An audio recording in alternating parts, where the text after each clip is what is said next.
Hello, and welcome to episode 28 of Pressing Buttons. I'm Hugo, I'm Nick. and thanks for joining us on another wonderful episode of Pressing Buttons coming at you. Um, Not a lot to say, really.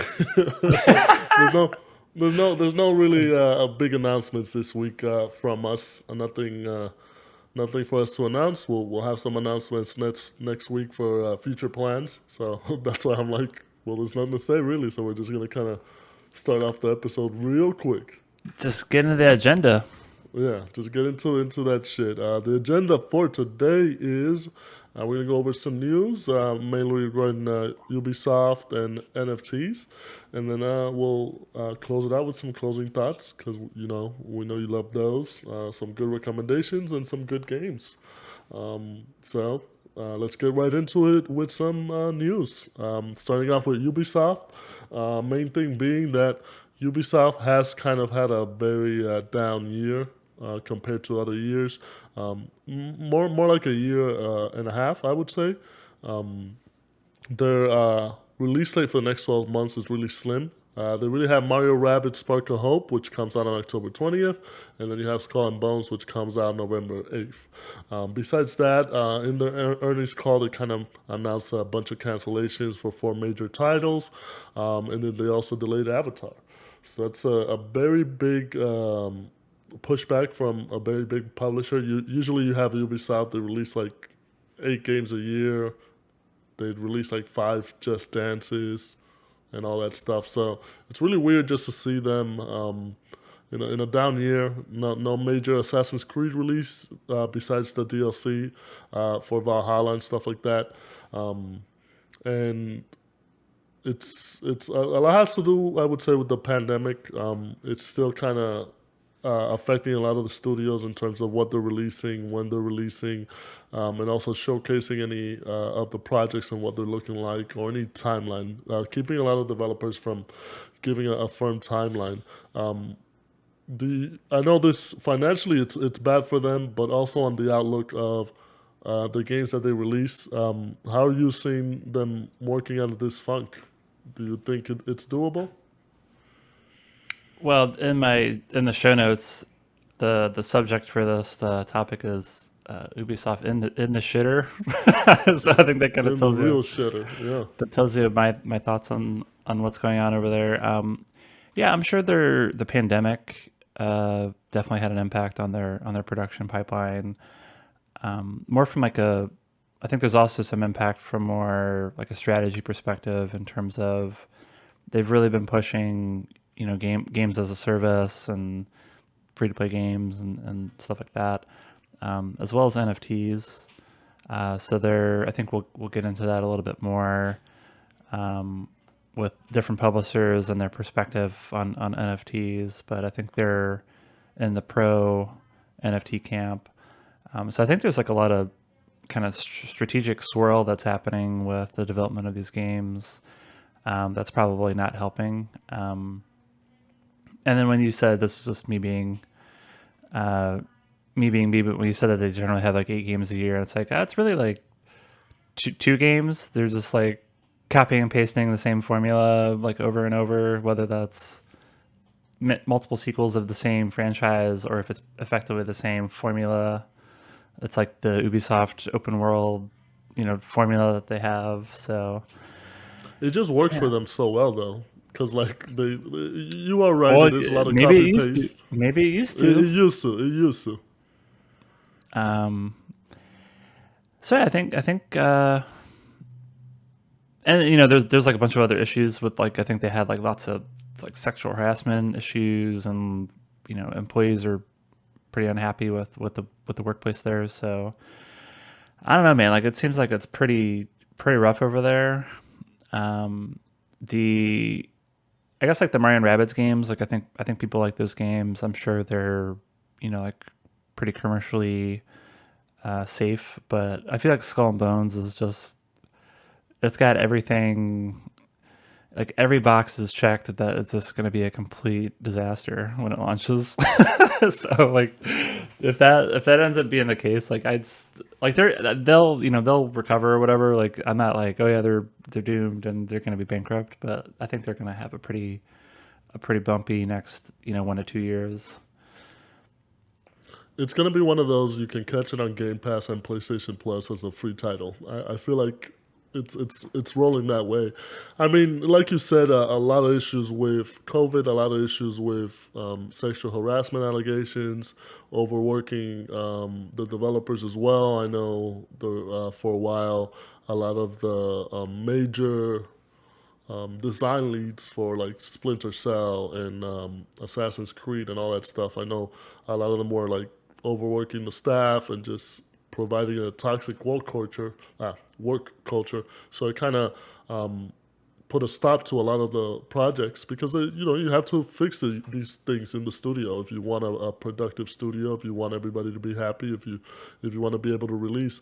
It's just weird not seeing any major releases from Ubisoft, whether it's a new Splinter Cell, which probably they're working on, something along the Division lines, something along Assassin's Creed. Like you're not hearing much on that. But you do know that those games are out in the pipeline, so eventually it'll catch up. I think they just have to do a lot of internal soul searching and kind of figure themselves out, especially in this era. And a lot has to do with also unions because you're hearing a lot of more studios unionizing. I know they're mostly a French developer, and they have studios in Canada and stuff like that, but there's a lot of talks of unions going on. I know some unions got started up in Activision Blizzard, and that's just paving the way. So it's a changing market for developers. Obviously, they want more power. They want to be able to work under better conditions, and we support that, of course. So Ubisoft's not going to have any. You would say Ubisoft's not going to have any good luck for the next couple months at least. Huh? But hopefully next Years. year. Yeah. Well, don't be too hard. I still want my Assassin's Creed every now and then. Um, but they do have a lot of other stuff down the pipeline that, like Beyond Good and Evil. That's something that everybody's kind of been waiting for, but they really don't share any news on that. I know the division's been out for a while, but there's rumors of another one. Even though now they're making like a mobile game, and then obviously with going away from the yearly Assassin's Creed titles to now every 2 years, so people don't get stagnant with Assassin's Creed after having one come out every year. Obviously, I'm a big fan of Ubisoft with a lot of their games. They besides the copy and paste stuff, I do think they do try to be more innovative than others, especially with like new software. I know they were really pushing for the when the Switch came out, and they were pushing when the Wii came out, when the PlayStation VR came out, and the Move and all that stuff. So I like those aspects of Ubisoft. They just need to get back to their experimentation ways, I think, and it'll help them out. I think they're one of the least innovative publishers. Well, yeah, because you just said the copy and paste. I mean, you got to look past that. Like what game though in the last 2 to 3 years is like, oh wow, like that was Well, I mean, such an innovation. all right. So they are going out of their comfort zone with Skull and Bones. Like, who's making a pirate ship game besides Sea of Thieves? Them.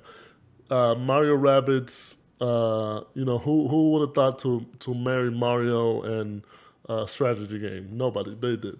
The Just Dance franchises are pretty great.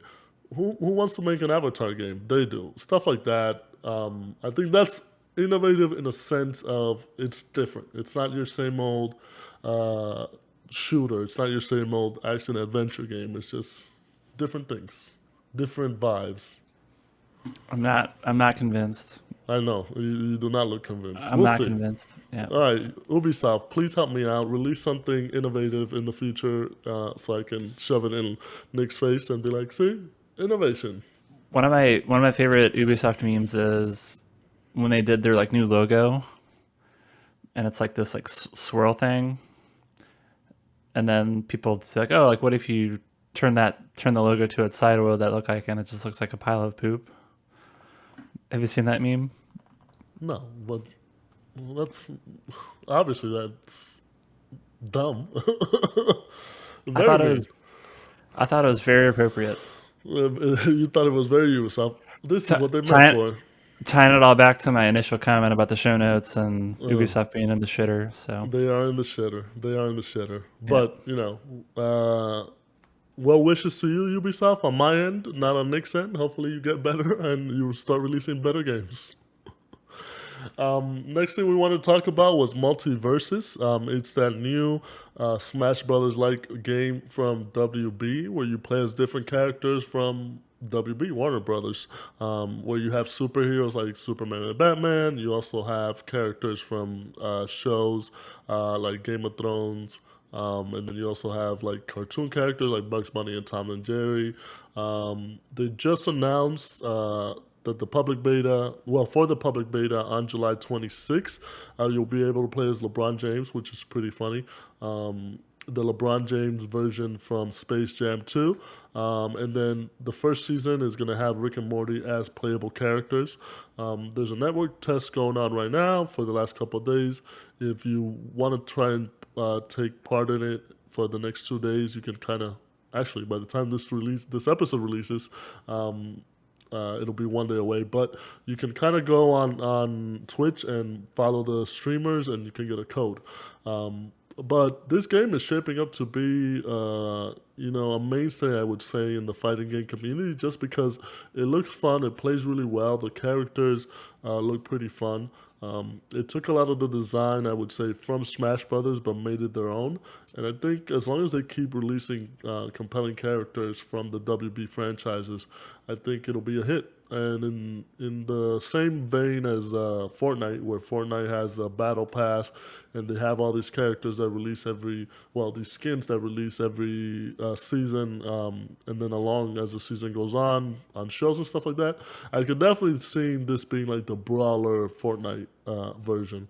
I know we both got codes and we're gonna play it pretty soon. Do you think the model's going to work? Can you see this type of fighter kind of having long-term success in the market? yeah, I think so.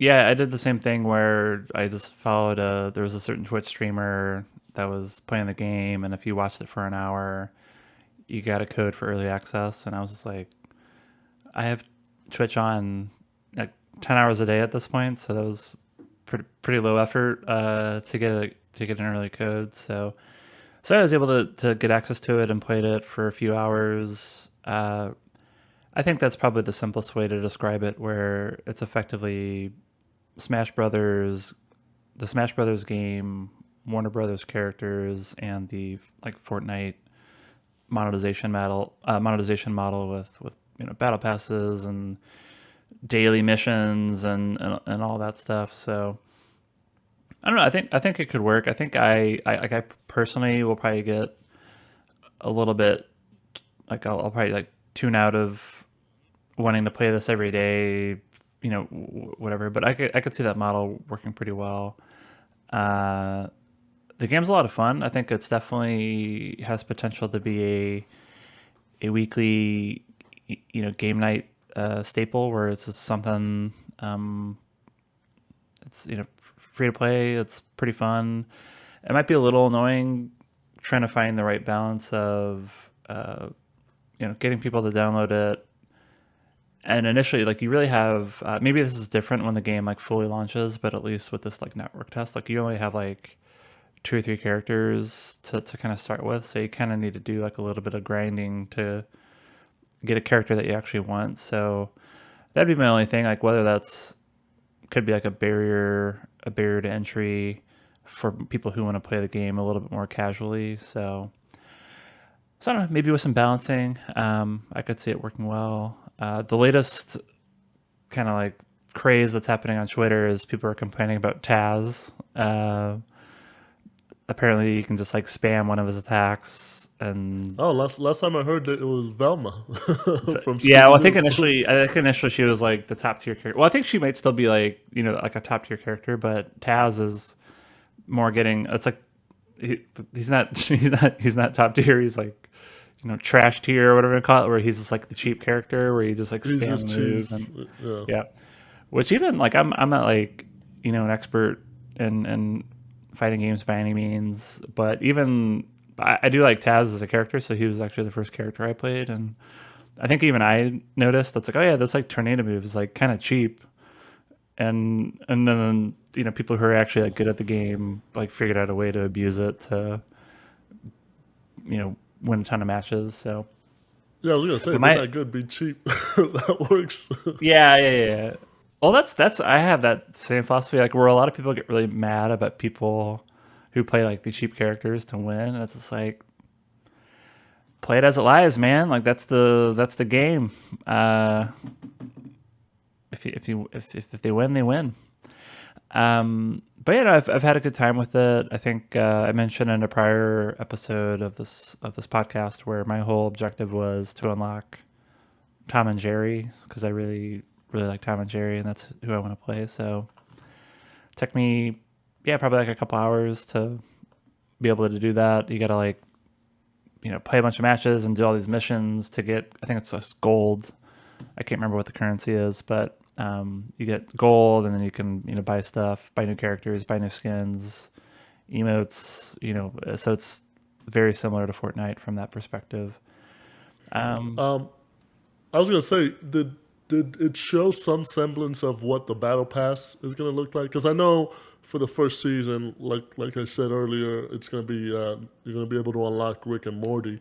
But it shows some semblance, how Fortnite, as you level up, what you get banners, you get skins and stuff like that. Is yeah, it yeah, something similar? it's exactly Okay, that. Yeah, there's basically two paths. I, I I think this is right. So there's basically two paths. One is like if you don't actually buy the the battle free pass, you version can like where you're yeah just you can like playing. earn stuff, and then there's like the premium path where you pay something and you get like better rewards that you can unlock. So yeah, that's definitely on there.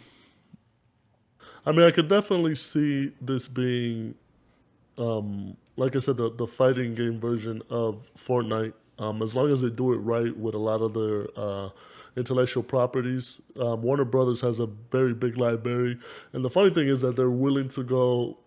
You would say realistic because like they have Arya Stark and stuff like that. You can kind of see where they could bring so many other characters from just like regular movies or whatever and bring them into the game. And the game itself, as long as it'll probably be $10 seasonal, as every battle pass or season usually is on these type of games. And as long as they keep feeding the content and they engage with the community, I think it'll be very popular. Because like you said, the whole task thing, even though it's like a little bit annoying, it's you know, what do they say? Even bad press is good press because you got people talking about the game. I think over the weekend it was up there on Twitch as one of the highlights that everybody was playing. So I think as long as they keep the community happy and just pushing a lot of content and listening to the community and if there's any issues fixing it obviously, but if there's any characters the community wants to see and stuff like that, I think it'll be a very popular game. And the main thing, it's like you said, it's free to play, so you don't have to. Once they announce the release date, we don't know when that is yet, but it should be before the end of the year. It'll be free to play. Obviously, you can buy certain versions that have unlocked characters already and stuff like that. But it'll be free to play and cross-platform and cross-progression. So I think that's also like a big bonus in terms of maybe you playing it on the go on your Switch or your Steam Deck or at home on your console or on your computer. I think that also helps it very much. So I'm excited. I can't wait to get in on the beta and duke it out. Yeah, and it's just fun. I was just playing. Initially, I did like the training, and then played with some bots. Then I played, actually online, online multiplayer. The matchmaking was good. It was having a good time. So yeah, I'm looking forward to seeing how it works. Like playing with friends, I think I'll enjoy it even more.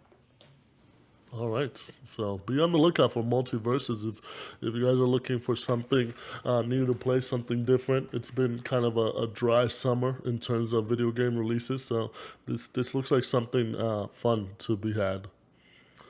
All right, and then moving on to the next subject on our news, we're going to be talking about NFTs. You know, everybody loves them. They're the hottest craze of 2022. But big news this week: Minecraft sending basically a statement rejecting NFTs and blockchains that they want no part of that. Minecraft wants a safe and inclusive experience on their game, so they don't want anybody trying to monetize that with NFTs or blockchains. And then right on the flip side of that, you have Square Enix, who just announced that they're releasing a Cloud Strife action figure, statue, whatever you want to call it, but it's going to have an NFT attached to it. So they're kind of bundling it up, so you're kind of stuck with an NFT. Two very different approaches from two very big companies or franchises, I would say. Minecraft being as popular as they are, and Square Enix and Cloud being as popular as they are. Um, I'm not a big NFT guy, Nick. You know that. You know I'm always bashing it. I still probably don't understand what it is. But it does seem like everybody's choosing a side when it comes to NFTs, especially with the slowdown at this time. Because you don't hear it as much as you heard it at the beginning of the year, where everybody was trying to jump on an NFT wagon and everything they were releasing had NFTs. Um, what are your thoughts on this? Do you think which side who do you side with more? Minecraft, where they want to keep it NFT free and just kind of stay away from it, or Square Enix, where they kind of want to want to sell you the NFT, but in a subtle way by bundling it with something else. Yeah, it's definitely interesting. I think right now I'm in the camp of it's not clear to me how an NFT makes playing games better. So I think I'm on Team Minecraft on this one. Uh, the I think what's so funny is, and I would actually need to like kind of do this like reconciliation of all the different publishers and what their stance is on NFTs, but like it's going to be like all of the usual suspects, like all of the giant publishers that have already gotten a lot of negative, kind of feedback from core gamers around like their like, you know, onerous monetization schemes. Like it's all of them. Like they're the ones that are like really pushing into this and trying to figure it out. So it's Ubisoft, it's EA, uh, Square Enix.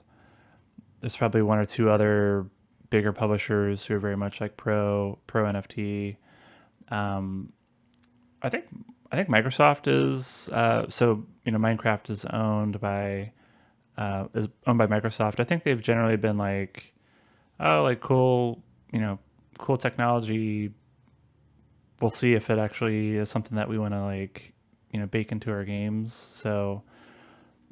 That's I'm definitely like on that. I'm not saying like this is stupid and should never be technology that's used for games. So it's not like a hard no forever. It's more of like it's not clear to me right now how this could be helpful, but maybe down the road it becomes clear how blockchain technology and NFTs can actually be like a cool feature. So I was thinking of in the same way as you, where it's very interesting that Minecraft, and like you said, for those that aren't aware, Xbox owns Minecraft completely. It's very interesting that Minecraft put out the statement, not Microsoft putting out the statement that they're not going to use NFTs in their games. But I can totally see where like it would be a problem. Minecraft being such a social game where people create so many things, where it could be taken out of hand, and people are predators out there. They want to make money, and using their IP to make money to kind of do people. I think Microsoft would want to stay away from that, but it also leaves the door open, like you said, for them to kind of implement it in other stuff in a reasonable way where it doesn't hurt anybody and it actually makes them money. yeah, I think their whole angle is a lot what you're seeing with NFTs in the market right now. It's basically just complete artificial scarcity, and they're just like, that's not what our platform is all about. Like, so there's just like a very philosophical, difference in terms of what NFTs are currently doing versus what kind of the Minecraft experience is. So I think that makes sense. And I would maybe need to take another read on the press release, because I think Minecraft's also saying the same thing. I don't think they're saying this is like a hard no forever. They're just saying right now it's like not something that they're interested in exploring. But I don't know. But yeah, I mean, I think, I don't know if you agree with that, but I think like if you were to just like list all of the publishers who get like a lot of, gamers get upset with how aggressive their monetization is, it's literally probably exactly the same publishers who are like, oh yeah, NFTs are the future. And one of my Well, you favorite quotes knocked it out of the is, park with Ubisoft and EA in the beginning, and yeah, we know how well that's going. yeah, yeah, exactly. And I think even I'll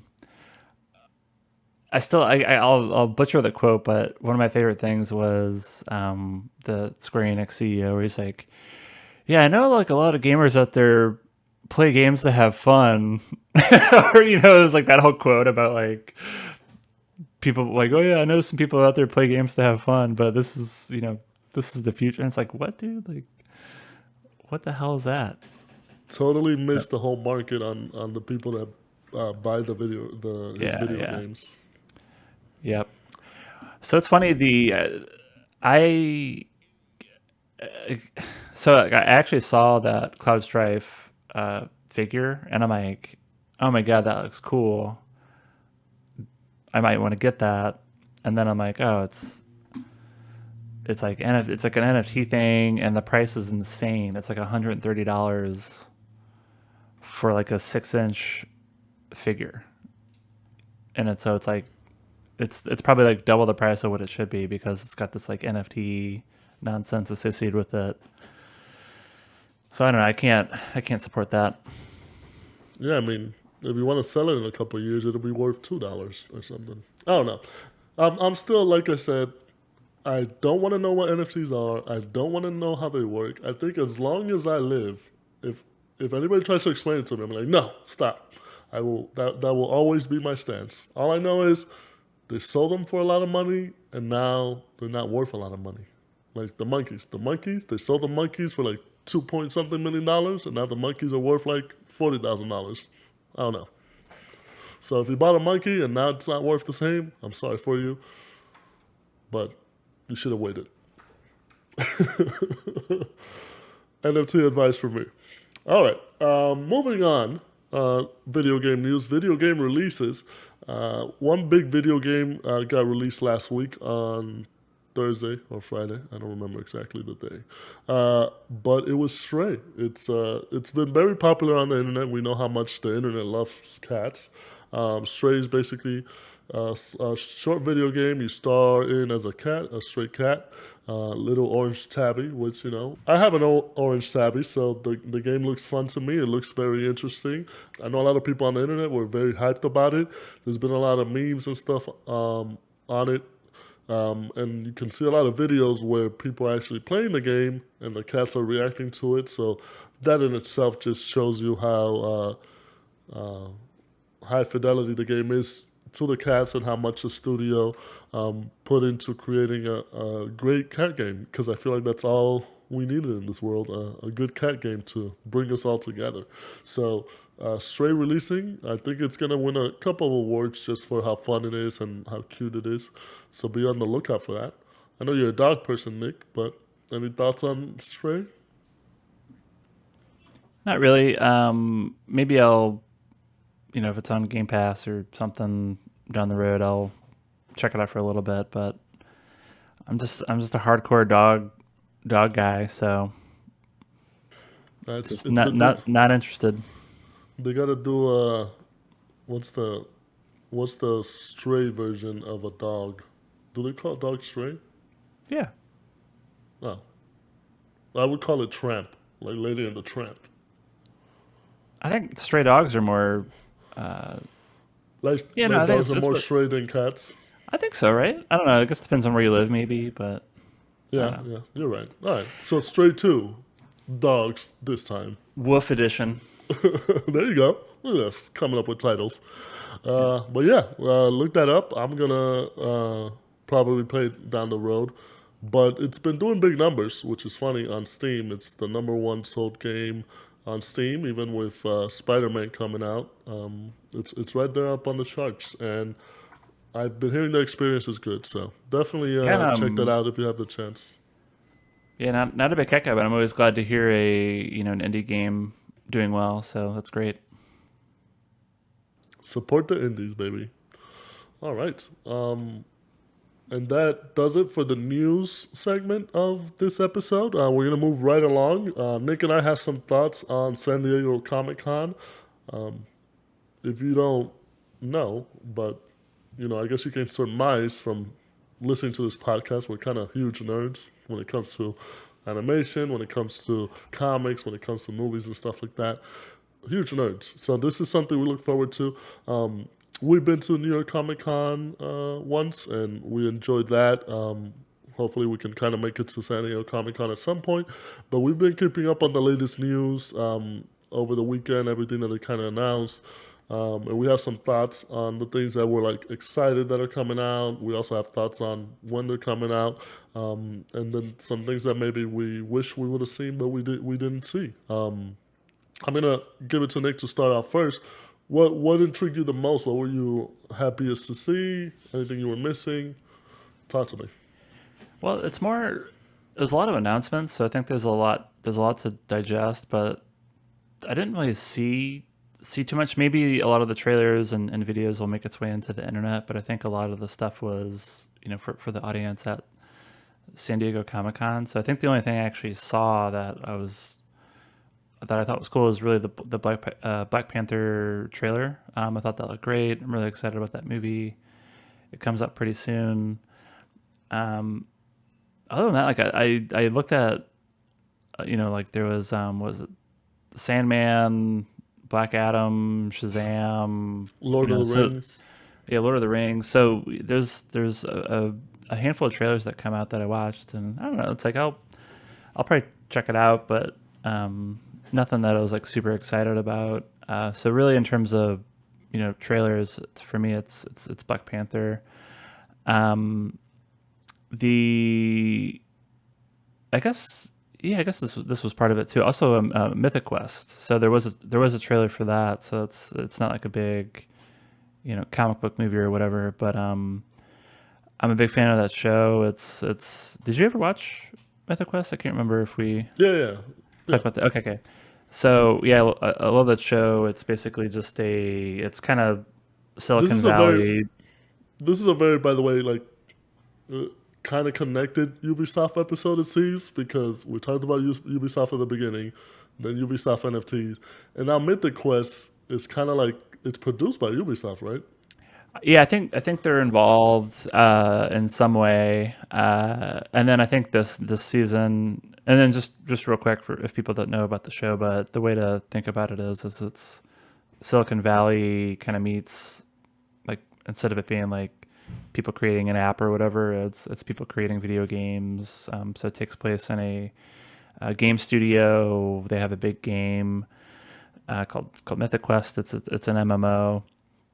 It's super hilarious. I think it does like a really great job of kind of making fun of things that happen in the games industry. I think they do like a really good job of that. So for this upcoming season, it seems like they're going to be taking a crack at NFTs and the metaverse and all that stuff. So I'm looking forward to that for sure. Uh, so yeah, I just wanted to add that I did see that the Mythic Quest stuff came through, and I think that was part of Comic Con, right? So I think that could go. So it's Mythic Quest, it's Black Panther, and then there was a ton of announcements. So it's like cool to get a little bit of clarity around what's going to happen over the next several years, but there wasn't too much to get like all that excited by. There again like there wasn't trailers. it seems pretty far away in terms of like the next main event with Avengers, and it's it's going to be based on Secret Wars or some interpretation of the Secret Wars events from the comics. So, but I think they said that's going to be like 2025 when they're going to Yeah, do a like, yeah. long time away. So that's a Yeah, a while, long time and away. yeah, and from now until then, I'm not that super pumped about many of the movies. It's really Black Panther, Guardians 3. Like that's kind of like, I think Blade might be cool if we see some more, but I don't know. So I'm kind of in the state of like, okay, cool, like thanks for the info, but I'm like not that excited yet, at least. Not to say that I'm not going to be excited. And the reason why and we've also talked about this in prior episodes, where it's just like there's very different ways that a gaming company talks about its future projects versus movie studios, particularly Marvel, where they take this approach where it's like, hey, here's this kind of literally everything we're doing across film and TV for the next 3 to 5 years or whatever. Uh, and I guess maybe I don't like I prefer the like hype driven like games approach where you see a trailer and Yeah, it's with the something that you've never condition. seen before. Yeah, and maybe I'm just biased because that's what I kind of grew up with. But so those are my Yeah, thoughts. yeah, Marvel. I think it's very specific with this, and especially the last couple of years where the focus is to introduce a whole bunch of characters, but through TV shows, you don't have that movie experience where you go and you see the movies that these characters kind of band together to ultimately culminate in Avengers. So you're kind of seeing everybody coming through, like Miss Marvel, Moon Knight, Echo, now Daredevil coming back, and all that stuff. They're all going to be in TV shows to eventually be in Avengers or whatever it is. But it's going to take a long time to kind of set this up, which I don't know. I mean, I watch them because I love the movies and I love the characters, but I'm not as hyped as I was for the previous phase 2 or 3 or whatever that was. And like you said, there wasn't a lot of a showing. This was Marvel's first showing in 3 years, I believe. It's the first time they've been back at Hall H. It was just mostly announcements on their end. But I was intrigued by the other stuff. Like I said, Lord of the Rings. I'm kind of excited for that. I wouldn't say I'm a big Lord of the Rings fan, but I like medieval stuff and wizards and dwarves and elves and magic and all that stuff. So I'm hyped for that. They also talked about Severance because they do panels on other sci-fi shows or genre shows and stuff like that. So they talked about Severance and they talked about Game of Thrones. So I'm excited for those things. Sandman as well.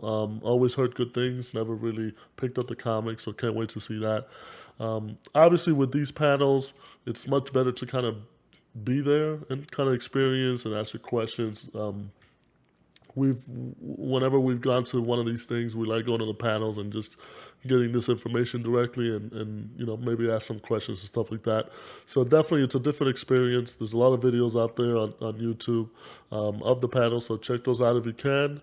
And then one last thing I would want to say is big Keanu Reeves presence with John Wick 4 getting a trailer, which was pretty cool, hype for that. And his Berserker comic is getting a Netflix adaptation, so that's pretty cool too. Hype for Keanu. And I wish there was more DC stuff. Didn't see anything. They just had Shazam and Black Adam. Yeah, The Rock was there. DC was looking pretty light. Yeah, The Rock was there, promoting his energy drink, Zoa, as usual, and Have working you out. tried it yet? No, I'm not gonna. Did he have a shirt Maybe I on? should. He did. He did have a shirt on because he then Ah, switched into his Black Adam suit. So, I will say this: ever since he got like announced that he was doing the Black Adam, like he was going to portray him, I feel like he's 100%, 110% committed to Black Adam. Like I feel like he feels like he's Black Adam, except without the powers. But props to The Rock for being all in on being a superhero, which is pretty close. All Cool. right, and that kind of does it for us on our section with the news and our little nerd geek out. So we're gonna be pushing right on to our closing thoughts. I'll start it off. This week I have just not been busy a lot, so I haven't really been playing a lot of games. Just been doing a lot of Destiny, kind of working through the summer solstice event and trying to get good armor rolls for the next season that starts in the end of August.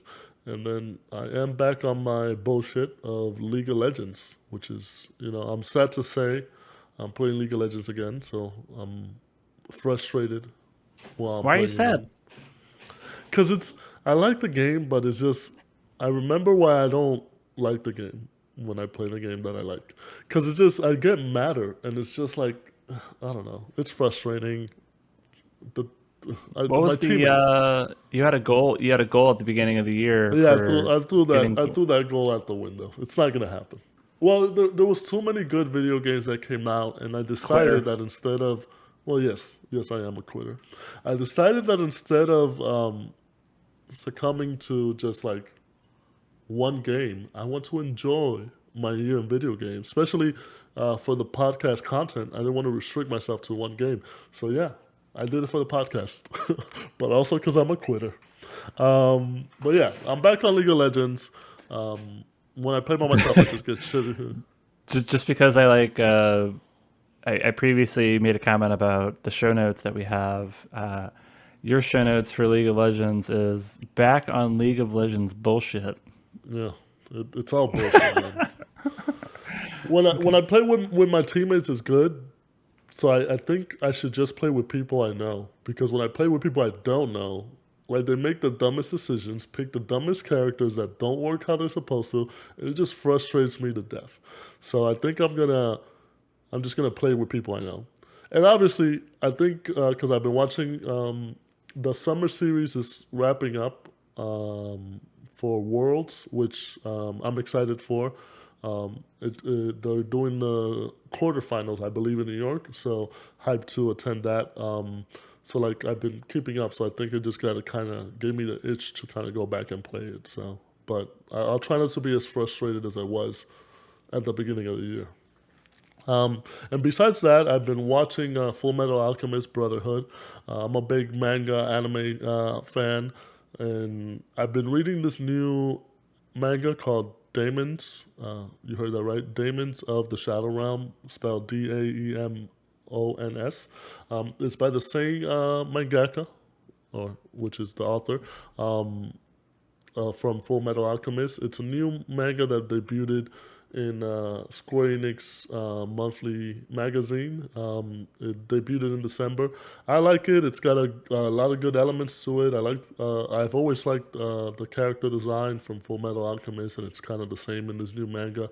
And it seems to be very popular, where I can see it in the next couple of years being translated to the States and also getting like its own anime adaptation. So if you're looking for a new manga to read, I would check out Daemons of the Shadow Realm by the mangaka of Full Metal Alchemist, which is Hiromu Arakawa.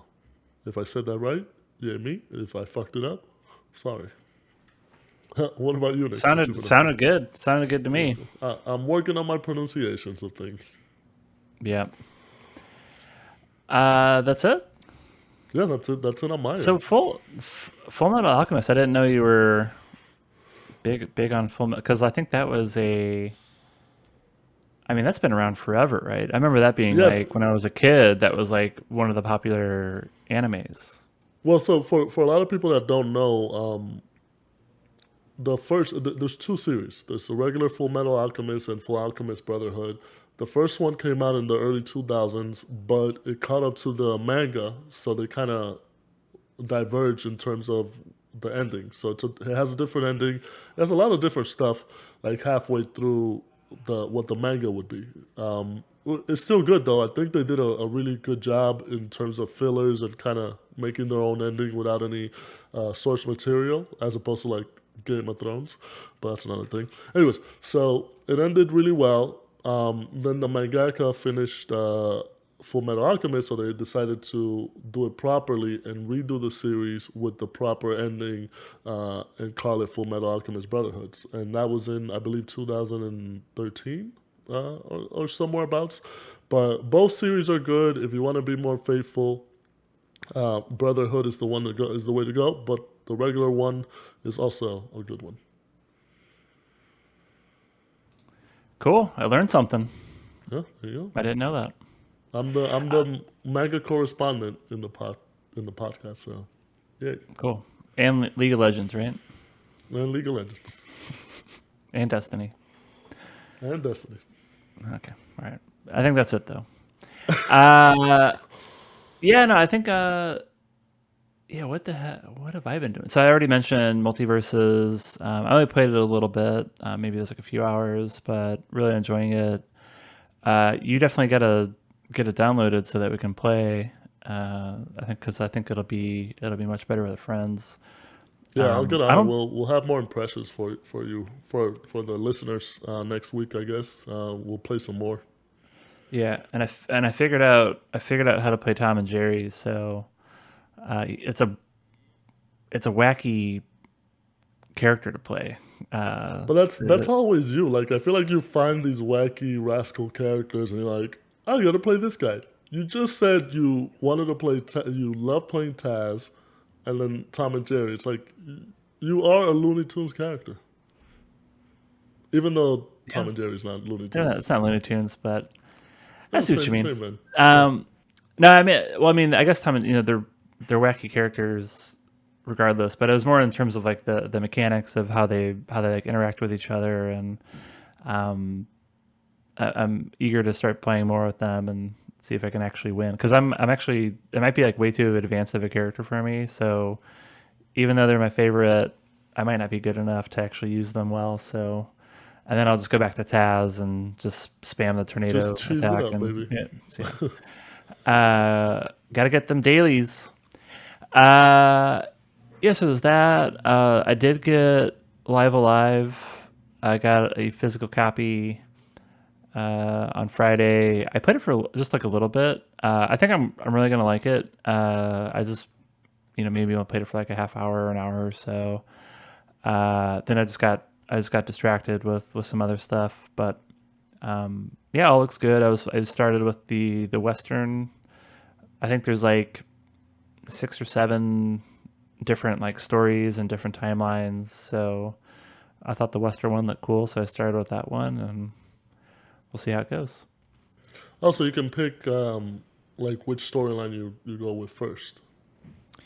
That's right. Yeah, you can pick whatever story you want, and then you can also like save your game 20% through it or whatever in that storyline, and then you can actually start a different storyline if you want. So you're not Oh, you're nice. not like locked in. Yeah, you're not locked in. So that's kind of cool. Uh, so yeah, I mean, it looks cool. The music's How's the amazing. music? I know. It, Yeah, well, yeah. I was gonna say, well, how's yeah, the right. music? Because I know that was one of the things you were looking forward to. Yeah, I mean, right now I've honestly like maybe only heard like 3 tracks because I'm just in the Western. I guess there's opening music that I think there's. I guess there must be like some menu music, but maybe there's not. I don't know. But it wasn't super memorable. Really, it's just been the stuff I've heard with this like Western storyline, and it's all like whistling and all. But it's awesome. It's like it's good. The It's Wild good. Wild West, baby. Yeah, yeah, yeah. So that all looks good. And then I think I mentioned I've been wanting to play.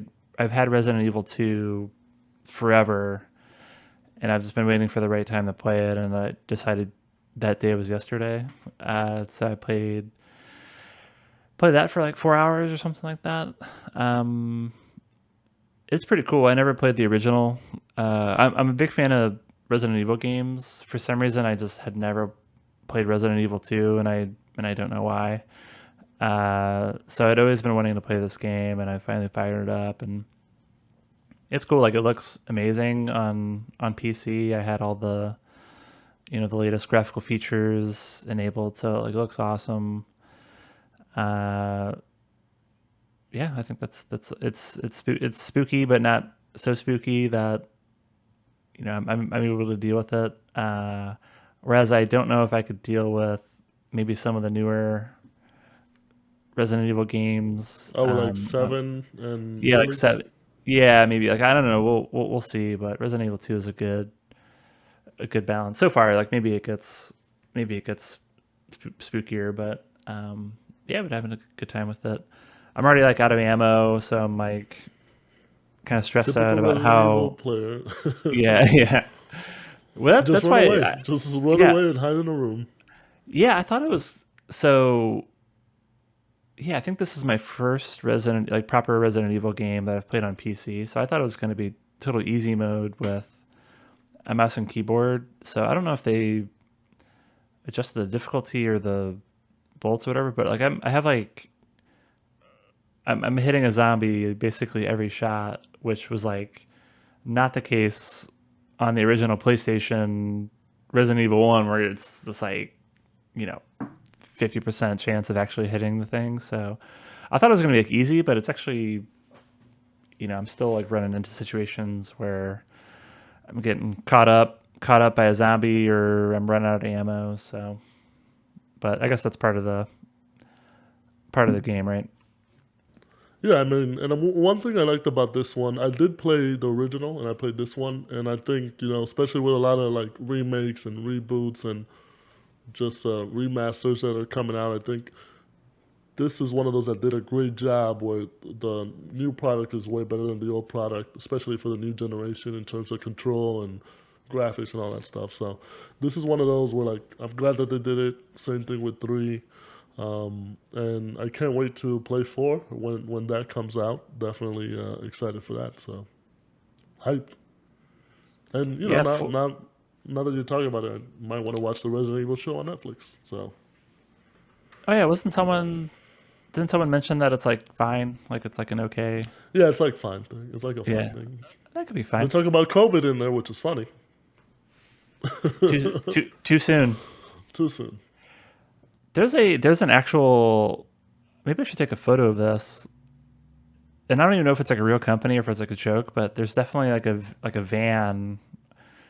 There's like a couple buildings away from where I live. There's a van that's always parked outside that says Umbrella Corporation, and it has the exact. It's Ooh, like the exact logo from the Resident Evil games. So be careful. I don't know, man. Yeah, I gotta be. Thank God I'm moving, right? Definitely works for you. Or you could go on your own zombie killing adventure. Who knows? Well, thank God I'm training. All right. So that does it for us on Pressing Buttons. Thank you for listening to us on another great episode. We will be back next week with another brand new episode of Pressing Buttons. I'm Hugo. Bye. I'm Nick. Later.